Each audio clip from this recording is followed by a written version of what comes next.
So you want to own an undersea internet cable. It sounds simple. Stretch a cable across an ocean, let the world's internet flow through it, and collect billions in fees. Except that's not the business. For years after it's built, a cable does one thing exceptionally well. It quietly loses money. That sounds impossible, given that more than 99% of international internet traffic doesn't travel through satellites, but through roughly 600 fiber-optic cables lying on the ocean floor, together worth hundreds of billions of dollars. Yet many cable projects never generate the returns investors expected. Some become obsolete before they physically wear out. Others are so profitable that governments quietly compete over where they land. The strange part is that the cable itself is almost never the product. Bandwidth isn't the business. The real business is selling certainty. Once you understand that, an undersea cable stops looking like telecom infrastructure and starts looking like one of the world's largest financial assets hiding beneath the ocean. Part 1. The illusion. Most people imagine a cable working like a highway. Build the road, charge everyone who drives on it, earn money forever. But nobody pays because their email crossed the Atlantic. Instead, enormous companies, cloud providers, telecoms, streaming services, financial exchanges, governments, buy capacity years in advance. They're not buying internet. They're buying guaranteed access to a fraction of a cable's total capacity. That's the crucial difference. An undersea cable owner isn't selling data, they're selling reliability. A delayed stock trade can cost millions. A cloud outage can disrupt thousands of businesses. An unstable streaming platform can lose millions of users in hours. The real product isn't fiber. It's confidence, and confidence is expensive. Part 2. The cost of getting started. Building the cable isn't a manufacturing problem. It's an international infrastructure project costing $300 million to over $1 billion, depending on distance, capacity, landing stations, seabed conditions, and geopolitics. Years of planning consume tens of millions before a single meter reaches the seabed.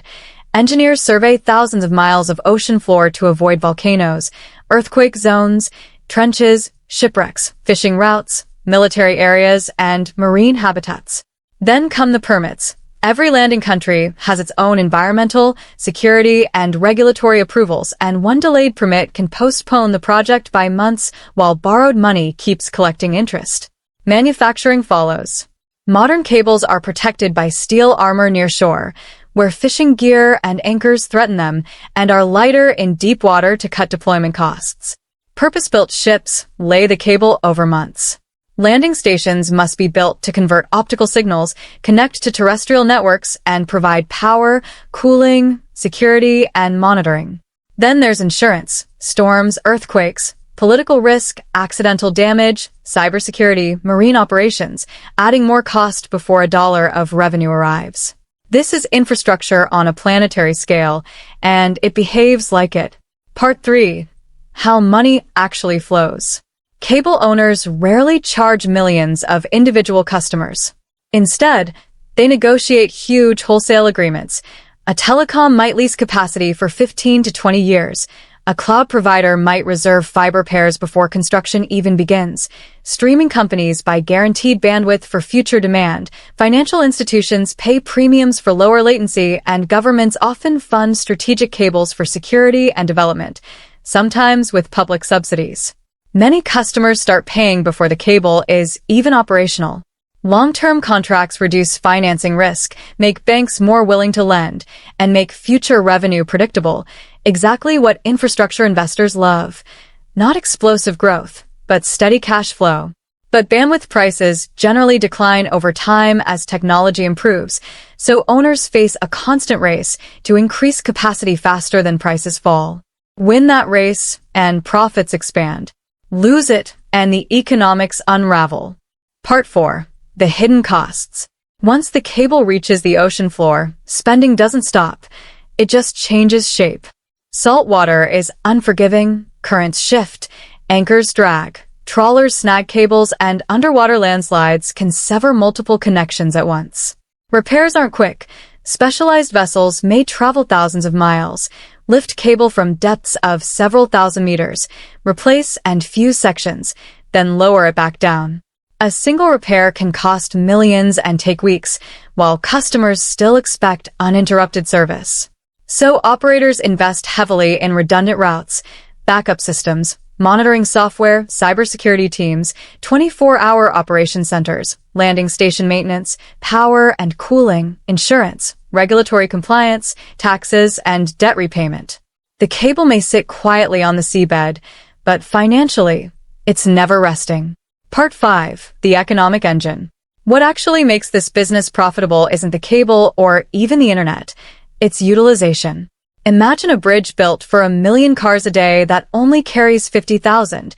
You've built an extremely expensive bridge. The same applies here.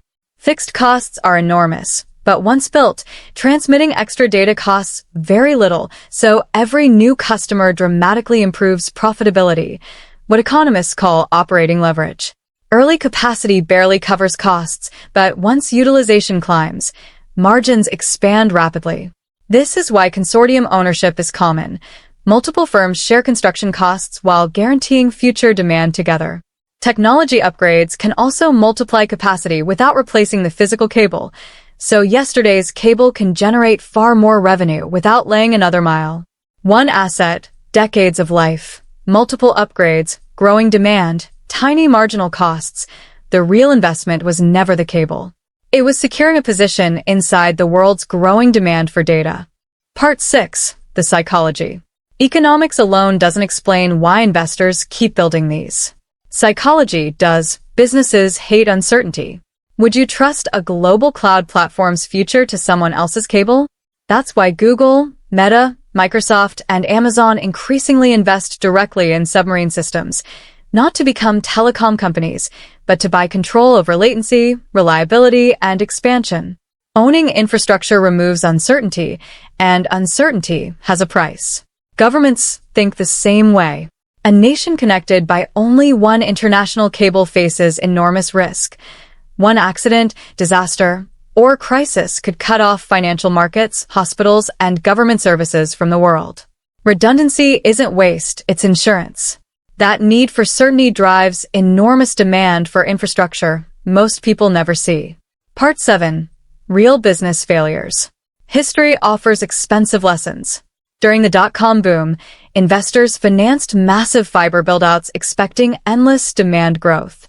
Demand grew, but not fast enough. Supply outpaced it, prices collapsed, and many telecoms went bankrupt despite owning world-class infrastructure. The lesson wasn't that fiber was a bad investment, but that timing matters. Build too much too early, and supply overwhelms demand. The SCAMEWE3 cable system offered a different lesson.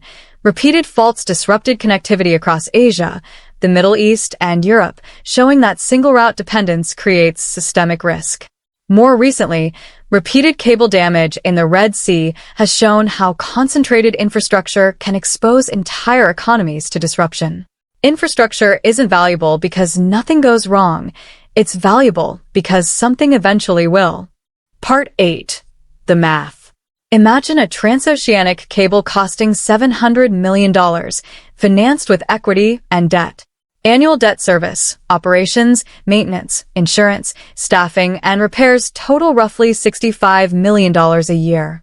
At $90 million in annual contract revenue, the project survives, but returns stay modest. As demand grows, more leases, upgraded contracts, revenue climbs to $180 million while costs rise only slightly since the cable already exists. Cash flow expands dramatically. The break-even point looked distant, but past it, each new contract becomes disproportionately profitable. That's why infrastructure investors obsess over utilization rates, not because the cable changes, but because the economics do. Part 9. Best case versus worst case. Picture two identical $800 million cables, same distance, same technology. The first secures major cloud customers before construction, gets government landing support, sees demand exceed expectations, and undergoes capacity upgrades. 20 years later, it's one of the world's most valuable digital assets. The second assumes customers will arrive later, faces construction delays and rising interest costs, Watch as competitors launch nearby routes and prices fall faster than expected and stays underused for decades. Nothing physically failed. The economics did. That's the difference between owning infrastructure and owning profitable infrastructure. Most people picture the internet as satellites, glowing data centers, and blinking Wi-Fi routers. Few imagine thousands of miles of glass resting silently beneath the oceans, carrying not just information but global commerce, financial markets, AI, streaming, cloud computing, and government communications. In the end, you are never really buying an undersea internet cable.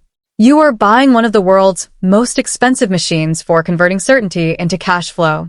Every message, video, transaction, and AI prompt is just another customer passing through an invisible toll road beneath the sea, and whether that machine quietly compounds wealth for decades or becomes another billion-dollar lesson in infrastructure economics depends entirely on understanding the hidden business beneath the cable. The internet may feel wireless, but its economics are anything but invisible.